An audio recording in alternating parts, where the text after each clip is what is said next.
Narito ang ilang fun facts tungkol sa ginisang toge. Puno ng nutrisyon, ang toge, o bean sprout sa Ingles, ay puno ng bitamina, mineral, at antioxidants. Ito ay isang magandang mapagkukunan ng vitamin C, vitamin K, at folate. Mabilis lumaki. Ang toge ay madaling itanim at mabilis lumaki. Maaari itong maging isang magandang halaman para sa mga nag-uumpisang gardeners. Madalas na bahagi ng Asian cuisine, ang ginisang toge ay sikat sa mga Asian cuisine, partikular na sa Pilipinas, kung saan ito ay karaniwang halo-halong gulay sa mga ulam.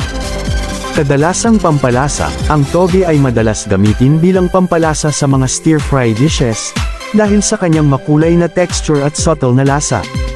Mababa sa calories, ito ay isang mababang calorie na pagkain, kaya't ito ay magandang kasama sa mga diet na naglalayong magbawas ng timbang.